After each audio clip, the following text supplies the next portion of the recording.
Palabras compartidas, una mirada al acontecer social, político, económico y cultural de Panamá y el mundo. Conducido por el periodista Eduardo Soto. Bienvenidos hermanos y hermanas a otra edición de Palabras Compartidas.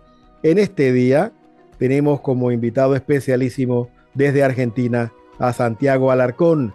Aquí ya muchos de ustedes lo han conocido a través de las promociones de Radio Hogar y el programa que hemos estado pasando cada viernes en Radio Hogar, donde pueden conocer su estilo, su voz, sus propósitos y todo lo que ha vivido. Bienvenido, Santiago.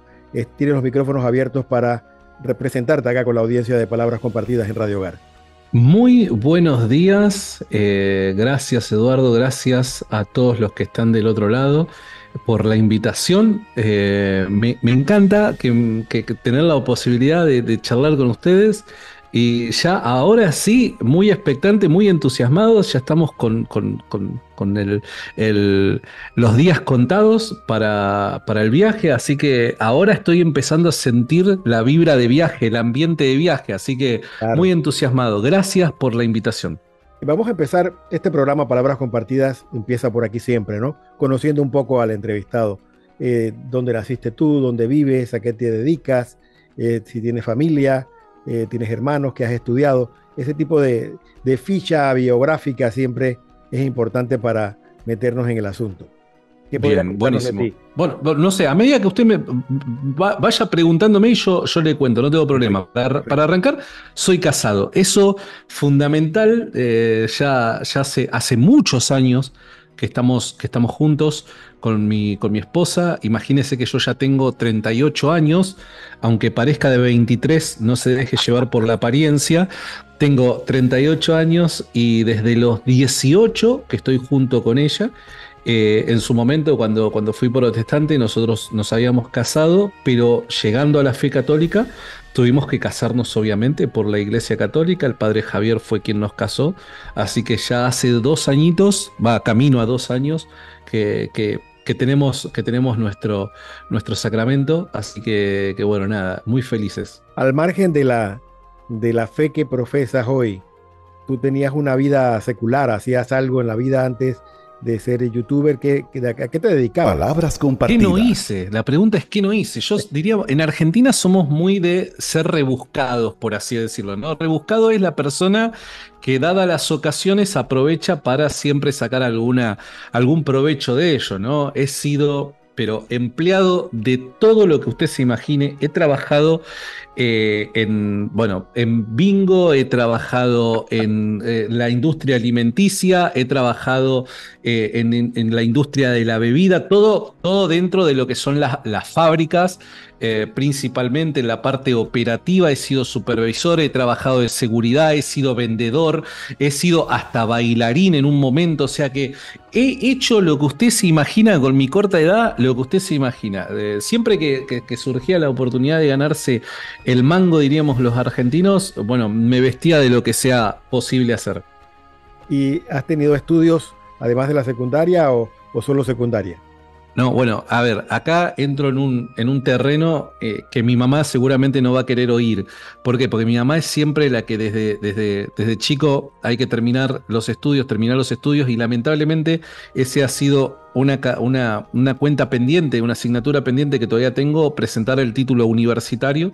Sí, he tenido mi recorrido en la universidad, pero he abandonado también, por dar un ejemplo, lo que más duele dentro de la familia es que he abandonado la carrera de contador público en el 3er año, porque un día me desperté con que esto no era para mí. Me di cuenta que no era para mí y pegué el volantazo. Después empecé la carrera de profesor de historia y ahí ya por cuestiones económicas no la pude continuar. Pero bueno, siempre es una asignatura pendiente que ojalá un día pueda concretarla. ¿Dónde te has sentido más tú? ¿Más a gusto? ¿Más Santiago? ¿En cuál de todas estas disciplinas? Carreras y bueno, hoy por hoy, a ver, No ha sido la única carrera que he intentado, también he tenido un cortito recorrido por la carrera de profesor para profesor de física, no de educación física, sino de la disciplina física, Sí. pero la que más he disfrutado y en la que yo más me siento como que soy parte de es en la carrera de historia. Me gustaría poder finalizar esa carrera porque, y esto surge a partir de mi ingreso a la fe, directamente a la fe cristiana. Imaginaba. O sea, el caso de Jesús, el caso histórico de Jesús, para mí fue un detonante. Entonces, ahí empecé a sentir una fuerte atracción por lo que es la disciplina histórica. Sí. Y bueno, lamentablemente no lo pude terminar, pero eso es una tarea pendiente que tengo. ¿Tienes hermanos? Adicional a ti, ¿hay otras personas que también crecieron contigo? Bueno, a ver, ahí eso es difícil de responder. ¿Por qué? Porque mi mamá a mí me cría como hijo único, pero mi papá por su lado, Palabras compartidas. alguien a quien yo nunca he conocido, sé de que ha tenido hijos. Por ende, sé que tengo muchos hermanastros dando vuelta por ahí.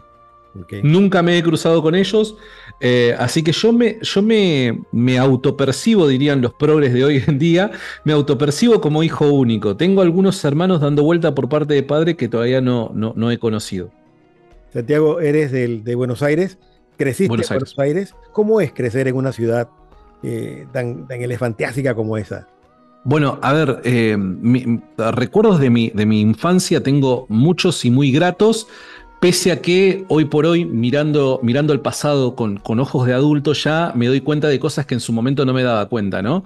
Yo no crecí en lo que es la ciudad de Buenos Aires, ¿no? Uno cuando piensa en Buenos Aires, sin ser de acá, lo que piensa inmediatamente o lo que le viene a la mente probablemente es la Casa Rosada, el Obelisco, la avenida más ancha del mundo, la 9 de Julio y cosas por el estilo. Bueno, esa es la ciudad de Buenos Aires. Yo vivo en las afueras de la ciudad, lo que se llama el conurbano bonaerense, lo que rodea a la ciudad de Buenos Aires, ¿no? Ahí eso es una realidad, dependiendo de la parte del conurbano en la que te encuentres, una realidad totalmente distinta a lo que es Ciudad de Buenos Aires, ¿no? Esto ya es más barrio, es gente mucho más humilde económicamente hablando, ¿no? Y recuerdo que en mi infancia, ya por la década de los 90, nosotros, bueno, con mi mamá, como siempre estuvimos solos, nuestra primera casa la tuvimos gracias a un terreno que nos donó Cáritas.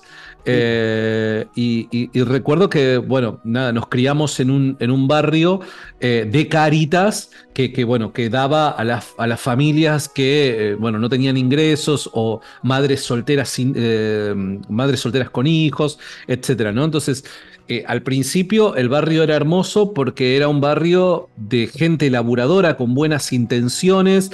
Empezó a crecer el barrio, las amistades, todo muy lindo. A medida que fue pasando el tiempo, lamentablemente, como en Argentina, la delincuencia y todo eso empezó a copar más Buenos Aires, y ese barrio se tornó insostenible. Así que, bueno, cuando llegó el momento, mi mamá no dudó en vender lo que teníamos, terreno y casa, para tratar de probar suerte en otros lugares, y fue el momento en donde viajamos a Brasil. Ah, te mudaste a Brasil y puede decirse que fue en Brasil donde abrazaste la fe evangélica. A ver, yo tengo como que he tenido mis romances previos con la fe evangélica sin hacerlo oficial. Durante mi primera infancia, mi infancia y mi adolescencia. ¿Por qué? Porque recuerdo que cuando era pequeño, en la década del 90, o sea, mi mamá también era invitada acá en Argentina ocurrió en aquel tiempo que habían campañas evangélicas que ponían carpas enormes, carpas que podían alojar miles de personas Palabras en compartidas. diferentes barrios, y durante algunos meses se quedaban ahí para, ellos decían, evangelizar toda una zona, ¿no? Sí. Entonces enviaban ómnibus, acá le decimos colectivos, todo gratuito, a los barrios más humildes, incluido el mío. Entonces semana tras semana te buscaban, y para mí era toda una aventura porque iba con todos mis amigos y pasábamos un buen rato en ese lugar, ¿no? Entonces mi contacto con la iglesia evangélica comienza desde pequeño, sin ser consciente yo de abrazar una fe. Es en Brasil también donde, creciendo ya, asisto a la iglesia, pero no termino de comprometerme con el evangelicalismo. Sí puedo decir de que profesaba una fe inclinada hacia el mundo evangélico, aunque también tenía mis amigos católicos, ¿no? Pero me consideraba más del lado evangélico. Es recién entrado los 20 monedas que oficialmente sí ya me hago evangélico. ¿Qué fue lo que hizo posible eso? ¿Cuál fue el puente que se tendió en la vida que te hizo entrar en esa casa? Yo diría que fue una experiencia personal. A ver, recuerdo que tenía 20 monedas, no recuerdo específicamente qué edad tenía, pero ya era adulto. Estaba en la universidad y una amiga mía, en ese momento, ella no tengo registro de dónde estará esta chica, en ese momento me invitaba, ella era evangélica, me invitaba, vamos a la iglesia, vamos a la iglesia, vamos a la iglesia, yo no quería saber nada, hasta que un día, bueno, me ganó por cansancio y digo, bueno, si voy una vez, ya voy a tener excusa para decirle, no, ya te acompañé, ya está, ya te cumplí. Sí.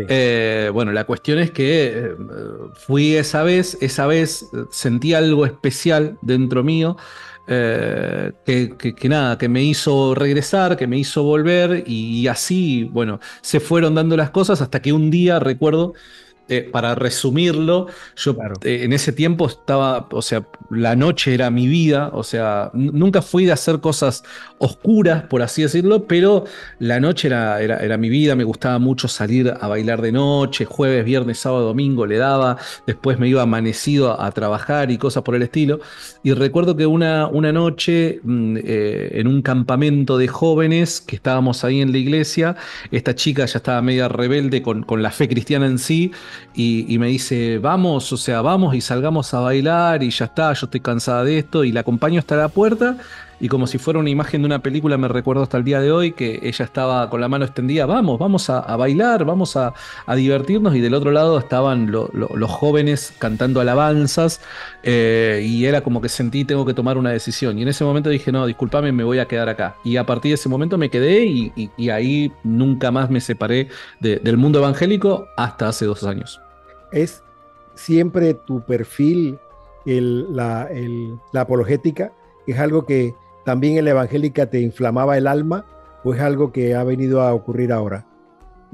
A ver, en el mundo evangélico, dependiendo de lo amplio del mundo evangélico, ¿no? O sea, pero comúnmente la palabra apologética no es ni siquiera conocida, no está registrada, no está dentro del vocabulario comúnmente del evangélico, ¿no? Palabras compartidas. Yo llego a la apologética siendo evangélico, pero por una cuestión personal, por una crisis de fe personal que me toca atravesar, ¿no?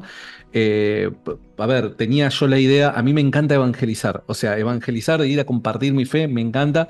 Lo hacía como evangélico, hoy trato de hacerlo en las redes como católico, pero es algo que me fascina, ir a hablar con los que no creen lo que yo creo, ¿se entiende?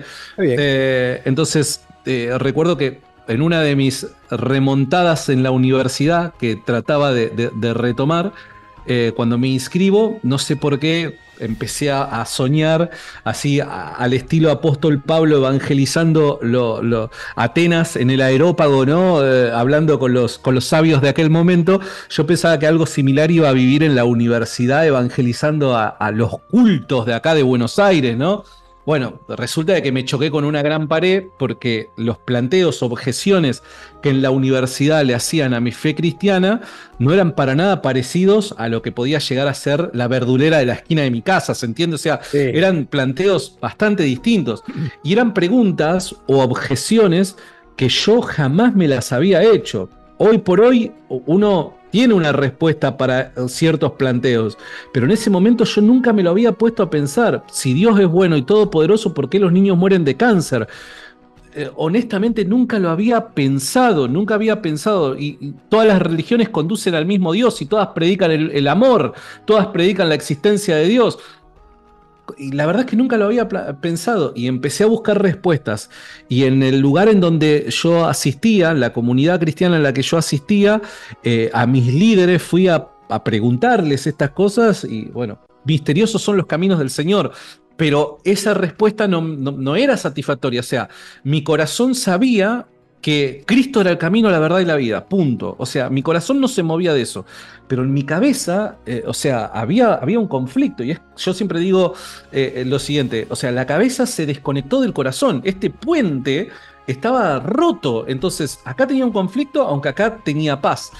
Y fueron varios meses hasta que husmeando en internet encontré a apologistas, a grandes apologistas protestantes, defensores del teísmo, que hicieron que descubriera lo que era la disciplina de la apologética. Y descubrí lo que era la apologética, y recuerdo que noches enteras pasaba viendo videos en YouTube de esta disciplina que para mí era súper novedosa. Es como que me comí una maratón de serie en Netflix, ¿entiendes? Era muchas horas seguidas, y bueno, y así conocí lo que fue la apologética.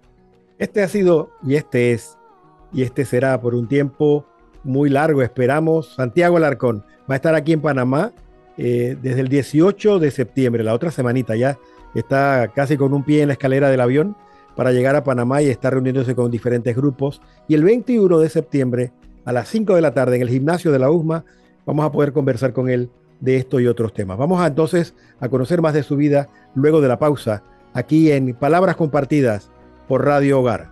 Ya volvemos.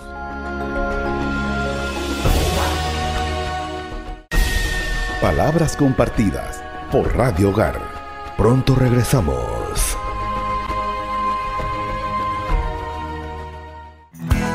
La Pastoral Educativa de la Arquidiócesis de Panamá te invita al seminario La Pastoral Educativa como Pedagogía de la Esperanza, del 16 al 20 de septiembre, en horario sincrónico de 7 de la mañana a 1 de la tarde, modalidad presencial. Para mayor información, llamar al 282-6500, extensión 125, o al correo electrónico pastoraleducativa@arquidiocesisdepanamá.org. Inscripción gratuita. Te esperamos. Radio Hogar, en el jubileo por sus 70 años, presenta Defiende tu Fe con Santiago Alarcón, convertido de la fe evangélica a la católica. Vive este momento testimonial en el mes de nuestra patrona, Santa María la Antigua. Como si fuera poco, se nos suman los hermanos de Alfareros. De vuelta a Panamá después de 5 años. Acompáñanos este 21 de septiembre en el gimnasio de la USMA a partir de las 5 de la tarde. Defiende tu fe con Santiago Alarcón y Alfareros. Mayor información al 6428-8597. Radio Hogar, la voz de tu iglesia. Palabras Compartidas por Radio Hogar. Estamos de vuelta.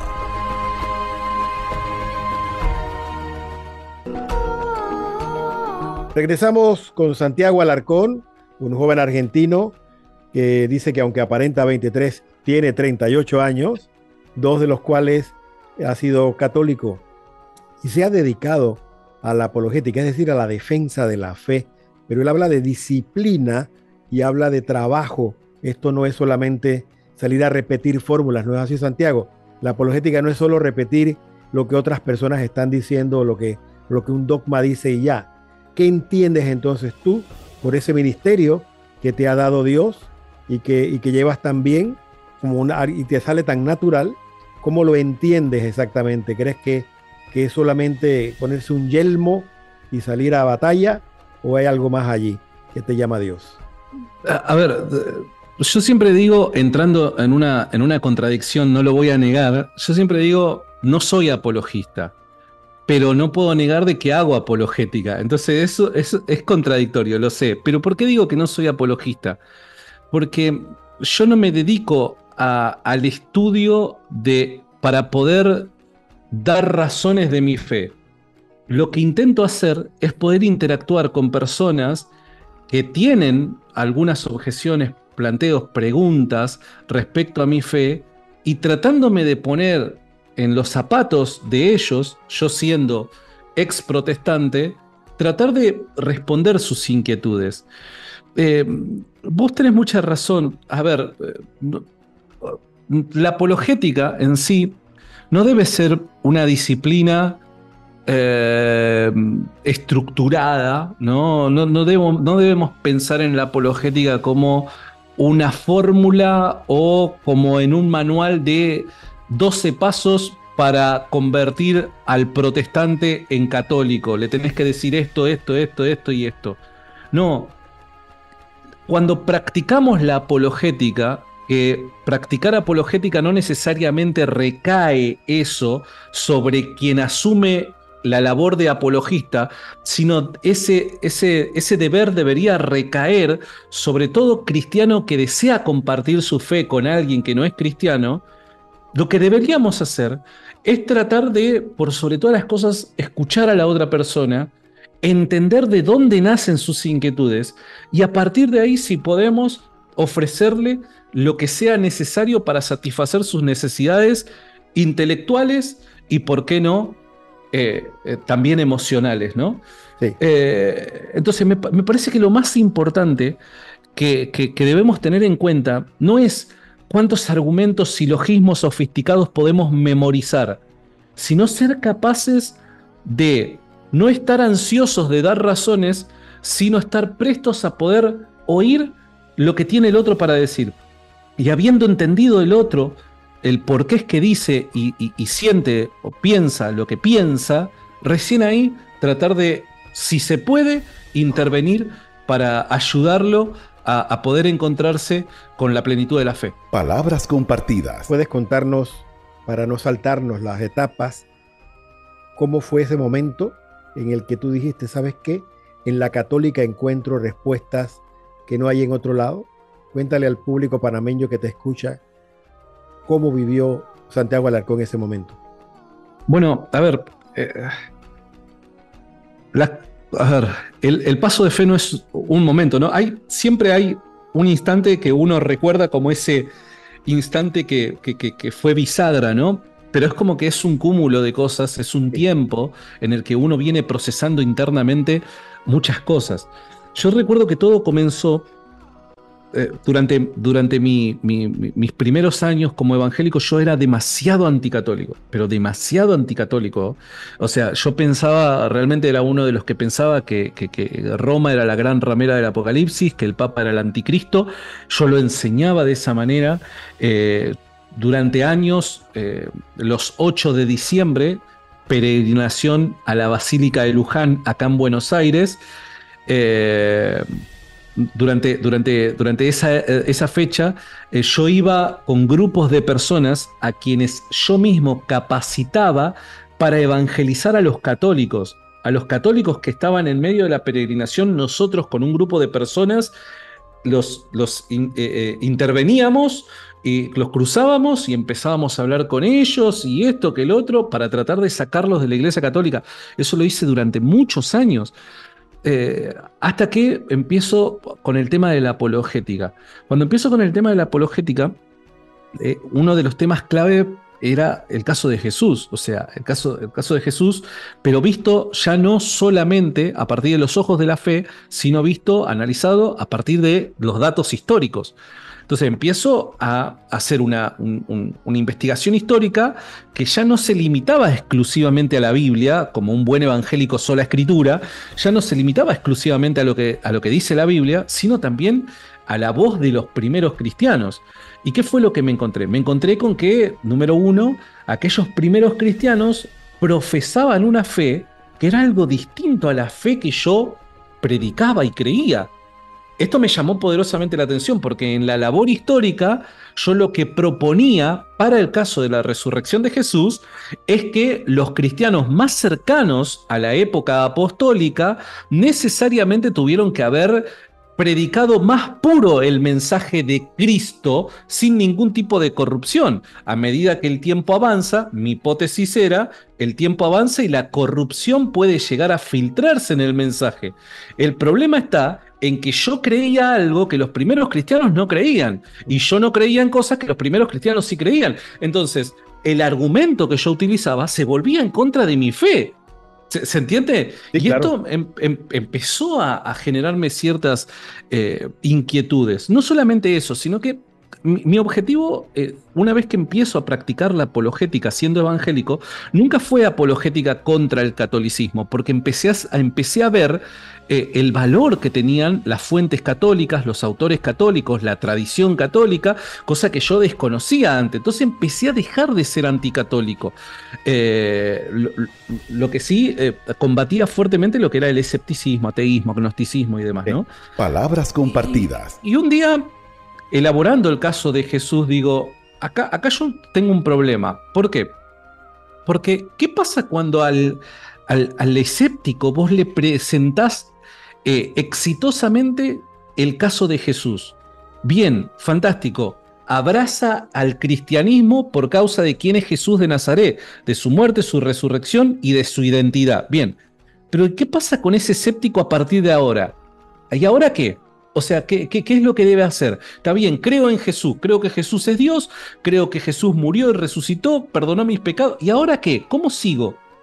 Y eso me empezó a golpear, porque digo, bueno, pero en mi labor cristiana yo no me puedo quedar simplemente con que le ofrezco buenos argumentos para creer que es un hecho histórico la resurrección. Tengo que conectar eso con una guía espiritual que lo conecte con Cristo.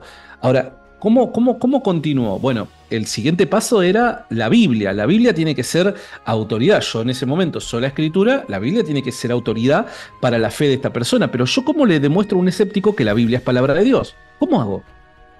Y ahí empezó a romperse mi cabeza. ¿Por qué? Porque empiezo a preguntar a mis compañeros de apologética, de labor apologética evangélica. Muchos de los que hoy me combaten en redes eran compañeros míos en la labor de apologista, sí, como evangélico. Y le empiezo a preguntar, bueno, muchachos, ¿tienen idea de cómo podemos formular un caso para demostrar a un escéptico que la Biblia es palabra de Dios? ¿Cómo puedo argumentar esto? Y no había forma. Esa famosa pregunta, no sé si ustedes son conscientes o saben que yo suelo hacer una pregunta reiterada en reiteradas ocasiones, que es, ¿cómo sabés que Tercera de Juan es palabra de Dios? Esa pregunta, que se ha vuelto medio un cliché, pueden pensar algunos, resume este planteo que yo mismo me hice siendo evangélico. ¿Cómo yo puedo demostrarle a alguien que la Biblia es palabra de Dios? No hay mecanismo, no hay criterios, no hay instrumentos que sean capaces de identificar detrás de las palabras escritas en estos manuscritos la mano de Dios inspirando al autor. ¿Cómo yo soy capaz de poder sostener esta creencia? Y eso fue otra de las cosas que me rompió la cabeza. Y así hasta llegar, estarían varias horas narrando esto, pero hasta llegar al punto del caso de los milagros eucarísticos. El caso de los milagros eucarísticos fue el punto final que a mí me termina doblegando. ¿Por qué? Porque nuevamente, yo siempre digo de que Dios durante esta búsqueda perdón si cometo un error al decir esto, creo que no está mal, pero yo me lo imagino al Señor sentado en su trono sonriendo, diciendo, no te estás dando cuenta hacia dónde te estás yendo. ¿Vos pensabas que te ibas hacia un lado? No, yo tenía otros planes con vos, yendo para otro. Entonces, yo durante mucho tiempo siendo evangélico, pensé y repensé el caso histórico de Jesús y elaboré argumentos, o también fui capaz de mamar argumentos hechos por otros hermanos evangélicos para el caso de la resurrección de Jesús. El problema es que esos mismos argumentos, cuando lo aplicaba al caso de la Iglesia Católica, palabras compartidas, me daban los mismos resultados. O sea, yo no podía hacer de que, para el caso de Jesús, los argumentos son fantásticos, pero cuando hablo de la Iglesia Católica y aplico los mismos argumentos, no, acá fallan los argumentos. No podía manejar ese doble estándar. Entonces, ¿qué es lo que sucede? El caso de los milagros eucarísticos fue clave. ¿Por qué? Porque si verdaderamente ocurre un cambio en los accidentes, en el pan y en el vino, y este cambio ocurre en un contexto cargado con un fuerte significado religioso, la única opción que hay para poder explicar esto, que mediante las leyes de la naturaleza no puede ser explicado, es que el Dios creador lo está causando. Ahora, si Dios está detrás de los milagros eucarísticos, quiere decir que la teología de la Eucaristía manejado por la Iglesia Católica es la verdadera, y no así la evangélica. Pero si la teología de la Eucaristía católica es la verdadera, yo necesito comer ese pan porque el resultado de eso es vida eterna. Eso lo dice Juan 6. Y ahí me explotó la cabeza. Claro, porque no, o sea, si yo el mismo argumento lo sostenía para el caso de la resurrección y consideraba de que era bueno el argumento, ¿por qué no va a ser bueno para el caso de los milagros eucarísticos? Entonces, inmediatamente, ¿qué fue? Fue ir a preguntarle a compañeros de apologética mucho más formados que yo, bueno, qué respuestas tenían para darle. Y la verdad es que las respuestas que tenían para darme no me fueron satisfactorias. Y bueno, y ahí fue ya, empecé un proceso que ya no era intelectual, porque intelectualmente yo ya estaba convencido, ya sabía que la sola escritura era falso, ya sabía el caso de la sucesión apostólica, ahora el tema de los milagros eucarísticos, cómo era capaz de justificar la teología eucarística de la Iglesia Católica. Ya el proceso ahí ya dejó de ser intelectual para ser más interno, emocional, y ver cuándo era el momento en el que el corazón lo tuviera preparado como para dar ese paso, ¿no? Pero básicamente, resumido, pido disculpas porque seguramente me salté un montón de cosas, pero resumido así fue el proceso. ¿Y puedes decirnos si en este proceso Íngrimo, estabas solo? ¿Era una pasión y un fuego que te consumía a ti o también a tu esposa, a tu pareja? No. Esto fue solo, totalmente solo. O sea, imagínate que, porque hay muchas cosas que a uno se le cruzan por la cabeza. Número uno, no me van a entender. ¿Se entiende? Porque yo era el mismo que capacitaba a otros para ir a evangelizar católicos. Entonces, número uno, no me van a entender. Número dos, ¿qué pasa si me equivoco? Si me equivoco, puedo estar afectando espiritualmente a otras personas. Entonces, eran muchas cosas, y por sobre todas las cosas, o sea, el pensar de que me iban a tomar como alguien que estaba haciendo, no sé, inducido por el diablo, cosas por el estilo. Entonces, yo también, durante ese tiempo, el tiempo del proceso, yo no era una ovejita más dentro de la iglesia evangélica en la que estaba. Yo era quien estaba encargado de la enseñanza en esa iglesia. O sea, yo era el segundo del pastor, ¿se entiende? En términos de jerarquía, yo era el segundo del pastor. Palabras compartidas. Entonces no podía estar jugando con estas cosas, por así decirlo. O sea, yo tenía que estar verdaderamente seguro de lo que estaba pasando. Y en el proceso hay muchas incertidumbres y muchas cosas por el estilo. Entonces decidí hacerlo solo el proceso. Entiendo. ¿Puedes contarnos brevemente, lo más brevemente posible, cuál fue la primera reacción, lo que recuerdas? ¿Cuál es la que te viene a la mente de inmediato cuando hiciste público tu decisión? Bueno, la primera reacción que recuerdo no fue cuando lo hice público, sino momentos antes de hacerlo público, que fue la de mi esposa.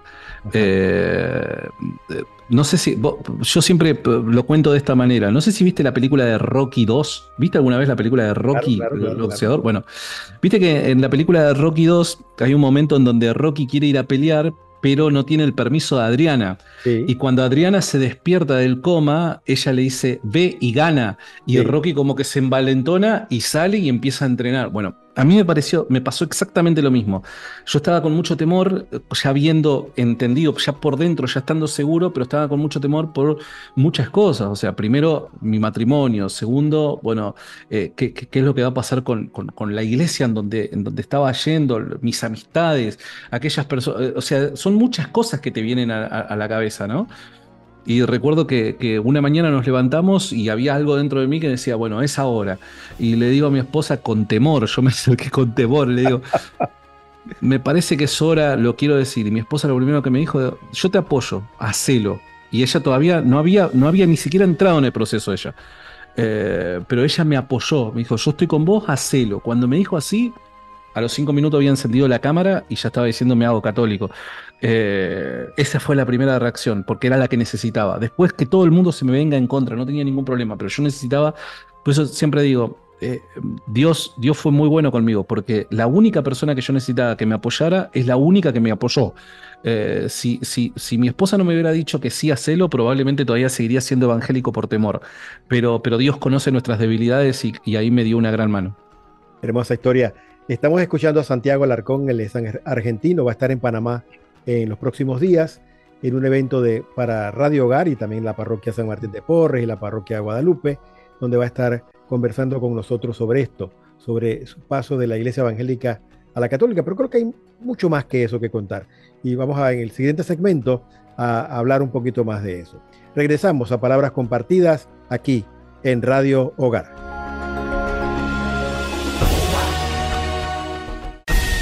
Palabras Compartidas por Radio Hogar. Pronto regresamos. Radio Hogar, en el jubileo por sus 70 años, presenta Defiende tu Fe con Santiago Alarcón, convertido de la fe evangélica a la católica. Vive este momento testimonial en el mes de nuestra patrona, Santa María la Antigua. Como si fuera poco, se nos suman los hermanos de Alfareros. De vuelta a Panamá después de 5 años. Acompáñanos este 21 de septiembre en el gimnasio de la USMA a partir de las 5 de la tarde. Defiende tu fe con Santiago Alarcón y Alfareros. Mayor información al 6428-8597. Radio Hogar, la voz de tu iglesia. Semana Bíblica 2024. Peregrinos de la Esperanza, hacia el alba de lo nuevo.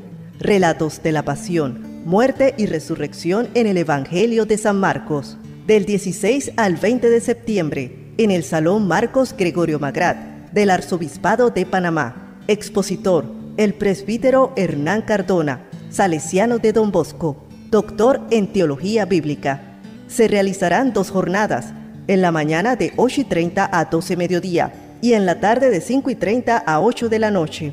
Para inscripciones e información, llamar al 282-6579 o al WhatsApp 6903-5426. Te invita la Escuela de Pastoral Bíblica de la Arquidiócesis de Panamá.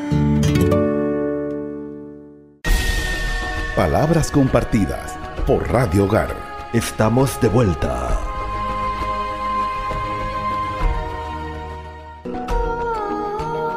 De vuelta, hermanos y hermanas, a Palabras Compartidas, este espacio donde nos asomamos a esta especie de espejo para conocer cómo somos los seres humanos. Y hoy tenemos como invitado a Santiago Alarcón. Él es un joven argentino que se dedica a la apologética en las redes sociales y está siendo muy conocido por nosotros, pues estamos promoviendo este evento con él y con el grupo Alfareros en el gimnasio de la USMA este 21 de septiembre. Santiago nos ha contado en los 2 segmentos anteriores cómo ha sido su paso de la iglesia evangélica a la católica y qué pasó en el camino, cómo fue el proceso. Y nos dijo algo hermoso al final del segundo segmento, que todo fue posible, todo esto que le ha pasado en estos 2 años, porque tuvo el respaldo de su esposa. Ella le dijo, mira, yo te apoyo, camina. Y se ha convertido en un street fighter, así como tiene este suéter que se lee ahora que tiene puesto en este momento. De la fe católica o de la fe de Jesús, de la Eucaristía. Esos han sido sus temas. Y hermoso saber que fue a través de, primero, la razón del intelecto, del camino intelectual, que fue conociendo estos valores. Algo que le pasó a la propia iglesia de Santiago, ¿no? Llegó un momento en que había que, cuando se abrió al mundo romano, llegaron estos grandes pensadores de Roma y había que fortalecer el pensamiento también cristiano. Y empezó a crecer el mundo de los padres de la iglesia y de los doctores de la iglesia se abrió de par en par. Y podríamos estar viviendo a través de tu vida este mismo proceso de tener que formarse a través del intelecto. La cabeza llena de ideas sin que el corazón pierda el fuego. Eso es lo que te puedo resumir de lo que te ha ocurrido. Pero mi pregunta ahora es, la vida de un cristiano, si bien lo has dicho, todos debemos aprenderlo muy bien, estar bien formados para poder vivir la fe. ¿Se concreta en esta, entre comillas, batalla o se traduce en algo más? Todo esto que sé, ¿en qué se convierte al final del camino? ¿En qué debe convertirse al final del camino?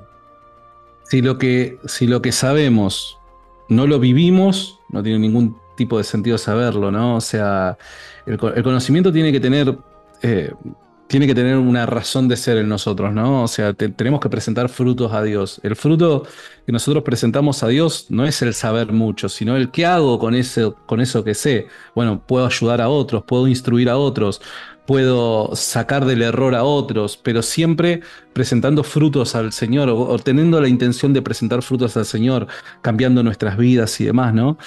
Eh, yo creo de que vivimos en un tiempo en el que es necesario que el católico empiece a prestar más cuidado del que está prestando respecto a su formación.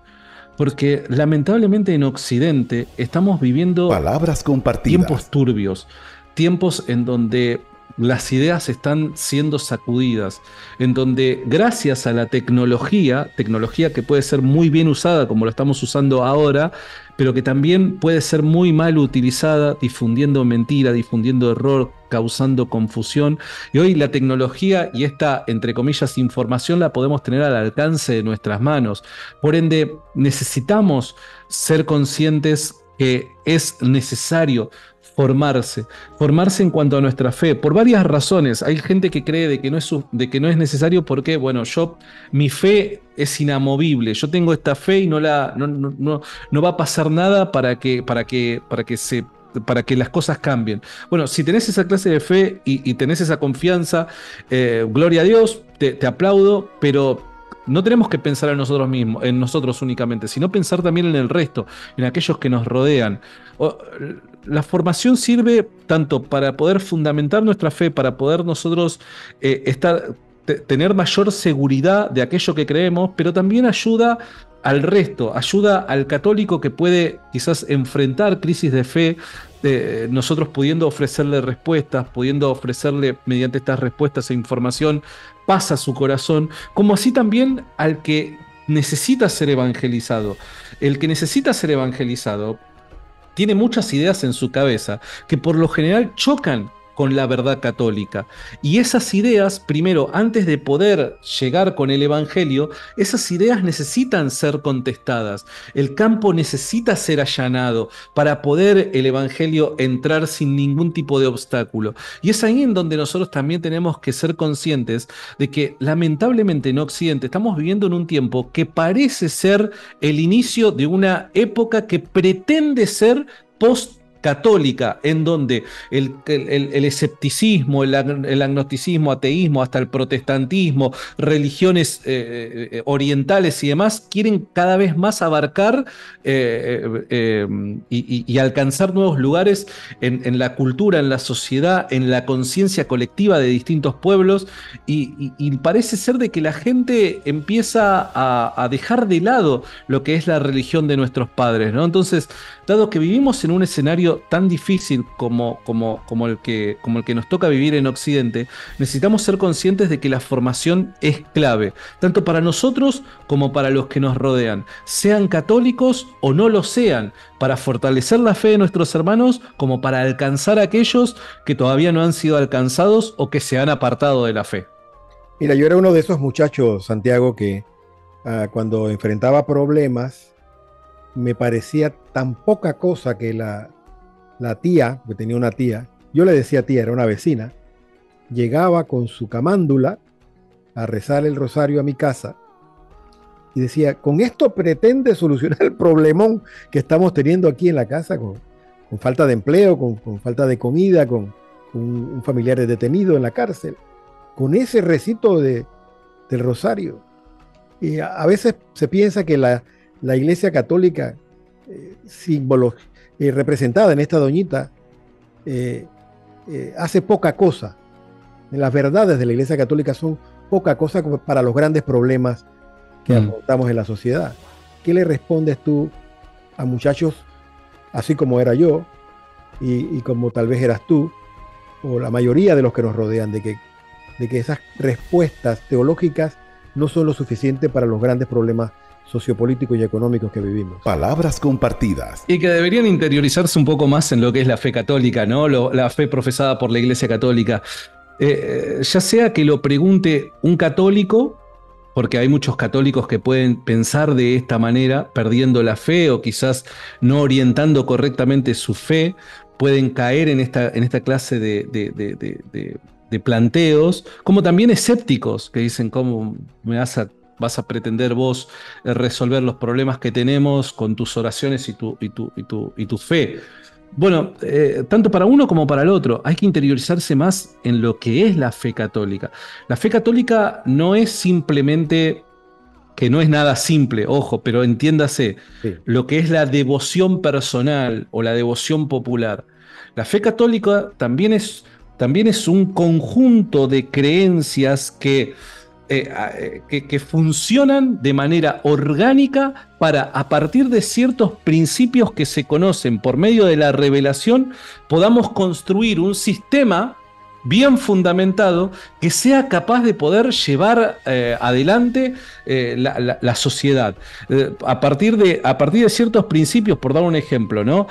La dignidad humana, a partir de lo que la Iglesia Católica enseña acerca de la dignidad humana, yo puedo construir sistemas políticos lo suficientemente justos, o puedo aspirar a ello para poder traer justicia y poder implementar políticas lo suficientemente buenas y necesarias para determinadas regiones para poder subsanar ciertos problemas que puedan llegar a existir, ¿no? Que no necesariamente siempre es la misma receta para cada caso, pero la Iglesia Católica es capaz de poder construir estos sistemas que puedan llegar a subsanar todos estos problemas, ¿no? A partir de estos principios que se comunican por medio de la revelación, porque ¿cómo nosotros podríamos defender la idea de la dignidad humana si no presuponemos que el ser humano es creado a imagen y semejanza de Dios? Por ende, fíjate acá, para aplicar políticas justas, lo importante que es la teología. Sí. Dependiendo de nuestra teología es la antropología, y la antropología es la que nos va a llevar a nosotros a poder ubicar el hombre en una sociedad y poder corresponder con el hombre de forma justa, correcta, ¿no? Sí. Entendiendo cuáles son sus derechos, obligaciones y demás. Entonces, hay veces de que quizás no hemos sabido comunicar correctamente nuestra fe, pero la fe católica no es simplemente, no sé, orar o rezar, que reitero, no es una simpleza, por favor, no se malinterprete, pero hay muchas veces que vos te quedás visualmente solamente con eso, con una peregrinación. No, pará. Es eso y mucho más. Es básicamente lo necesario para la antesala del reino de Dios en la tierra. Muy bien. Santiago, tú vienes de un país, o eres oriundo de un país donde hay prácticas, ya lo has mencionado, de religiones orientales o prácticas orientales muy fuertes. Por ejemplo, el Reiki. En Argentina, Uruguay, tienen los más grandes maestros del sur de América en esa disciplina. Y lo digo porque lo sé. Antes de mi conversión también estaba yo practicando el Reiki, me hice maestro Reiki y lo consideraba muy entretenido. Ciertamente es muy entretenido. Me tenía respuestas para mi vida muy lógicas, de mucho sentido común. Palabras compartidas. Al universo, yo que era un descreído total, ¿no? Pero puedo decir que fue lo que me ayudó a creer en lo invisible, y de ahí a lo católico pues fue un salto bastante fácil. Pero, repito, tú vienes de un país donde eso es algo muy institucionalizado, el Reiki, ¿no? Por ejemplo, y estoy seguro que otras prácticas igualmente. ¿Cómo está eso en tu sociedad, en el mundo en el que tú te mueves, y qué respuesta les has dado a aquellos que están en ese mundo y que te han cuestionado por tu fe? ¿Cómo tú le respondes a ellos? Bueno, acá en Argentina yo sé de que es un país atípico, ¿no? O sea, es como que en la progresía, lamentablemente, quien pica en punta en América Latina es Argentina, ¿no? Lamentablemente. Esto es una opinión personal, ¿no? Yo creo que Argentina es como que va camino a concretar o formalizar una época post-católica, ¿no? En donde, pese a que los católicos seguimos siendo amplia mayoría, aún los católicos que se declaran a sí mismos católicos están muy influenciados por ideas que son muy poco católicas. Entonces, es como que hay una muy fuerte influencia acá, al menos en Argentina, ¿no? Y tiende a ser una tendencia lamentablemente en Latinoamérica, pero en Argentina picamos en punta. A mí me ha pasado de encontrarme con gente principalmente en la universidad. La universidad es como que es ese caldo de cultivo de un montón de ideas que bueno, no sabes muy bien qué hacer con todas ellas, pero me ha pasado encontrarme con esta clase de planteos en la universidad. Y son tan variados los planteos porque al no haber una doctrina que identifique, por dar un ejemplo, hablas con un budista, ¿no? Bueno, pero ¿de qué hablamos cuando hablamos de budismo? ¿Qué es el budismo? Bueno, dependiendo de la escuela budista a la que la persona se suscriba, porque no todas las escuelas budistas van a creer lo mismo acerca de la realidad y de lo que le rodea. Por ende, hay tal variedad de ideas que lamentablemente en Argentina estamos acuñando, que se me hacía imposible poder abordar rigurosamente cada una de ellas para poder ofrecer a partir de la razón una respuesta concreta del por qué es que no tenía sentido X filosofía. Lo que yo opté y lo que siempre recomiendo es asumir la carga de la prueba. ¿En qué sentido lo digo? Yo no quiero a vos demostrarte que estás en el error con una determinada filosofía que abraces. Yo te quiero mostrar que si mi cosmovisión, llamándola de esta manera la fe cristiana, ¿no? Sí. Si mi cosmovisión es la correcta, automáticamente la tuya se vuelve falsa. Por descarte. ¿Por qué? Porque si yo te logro demostrar que hay buenas razones para creer las afirmaciones de Jesús de Nazaret cuando dijo, yo soy el camino, la verdad y la vida, nadie viene al Padre si no es por mí, automáticamente si eso es verdad, las demás quedan descartadas. Toda aquella filosofía que contradiga este principio acerca de la identidad de quién es Jesús de Nazaret queda descartado. Y todo lo que otra filosofía predique que esté en armonía con esto es explicado y fundamentado a partir de esto mismo, del creador, del mismo Dios. Ahí es donde decimos toda verdad es verdad de Dios, ¿no? Entonces yo no tengo problema en todo aquello que esté en armonía, en asumir o abrazar, independientemente de dónde venga, todo aquello que esté en armonía con este de principio, y todo aquello que no esté en armonía con este principio debe ser descartado, porque sé que Cristo es el camino, la verdad y la vida. Entonces asumo la carga de la prueba y te invito, nos tomamos un café y charlamos acerca del personaje histórico de Jesús de Nazaret, si hay buenas razones para creer que realmente murió y resucitó tal y como lo enseña la Iglesia Católica. ¿Y por qué es tan importante el hecho de la muerte y la resurrección de Jesús? Y en definitiva la fe cristiana afirma de que hubo otras personas, incluso en la Biblia, que murieron y también resucitaron. ¿Por qué es importante Jesús de Nazaret? Porque si Jesús de Nazaret resucitó tal y como lo enseña la Iglesia Católica, eso confirma lo que Jesús de Nazaret enseñó acerca de sí mismo, de su identidad. ¿Qué fue lo que enseñó a diferencia de otras personas que murieron y resucitaron en la Biblia? Él enseñó ser el camino, la verdad y la vida. Nadie viene al Padre si no es por mí. Ahora, el evento de la resurrección necesariamente es un evento sobrenatural que el único causante de esto puede ser el Dios creador del universo. Si el Dios creador del universo es el causante de la resurrección de Jesús, quiere decir de que está justificando. Él mismo está amparando, se está presentando como la autoridad que respalda las palabras de Jesús, las enseñanzas de Jesús. O sea que todo este ministerio público de Jesús de Nazaret se ve respaldado por la autoridad del Creador del cielo y de la tierra. Por ende, debo creer acerca de lo que Jesús predicó de sí mismo. ¿Por qué? Porque el mismo Dios creador del cielo y de la tierra está respaldando sus palabras por medio de un hecho milagroso. Y entonces, bueno, nada, te invito a ser cristiano. Este es Santiago Alarcón. Esto y más vamos a vivir con él el 21 de septiembre a partir de las 5 de la tarde en el gimnasio de la USMA, donde celebrando los 70 años de Radio Hogar, nos vamos a reunir para alabar a Dios y para conocer a Dios a través de la prédica de Santiago y la música del Grupo Alfareros. Gracias, Santiago, por tu tiempo, por haber dispuesto de tu agenda del día un poco para nosotros y conocerte mejor. Este programa se retransmite este domingo y podremos conocerte más y mejor. También los viernes estamos con Santiago conociéndolo en su programa El Rincón Apologético, que es, oye, toda una aventura poder escucharte en tus debates y en tus conversaciones con aquellos que te adversan algunos y que te respaldan otros. Gracias por tu tiempo.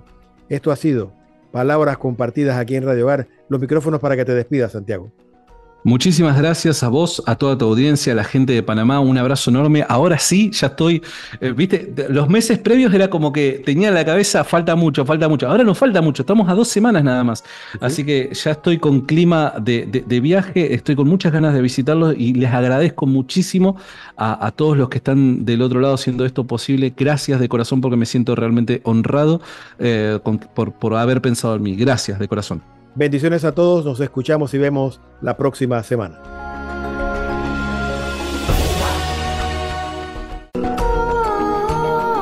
Palabras compartidas, una mirada al acontecer social, político, económico y cultural de Panamá y el mundo. Conducido por el periodista Eduardo Soto.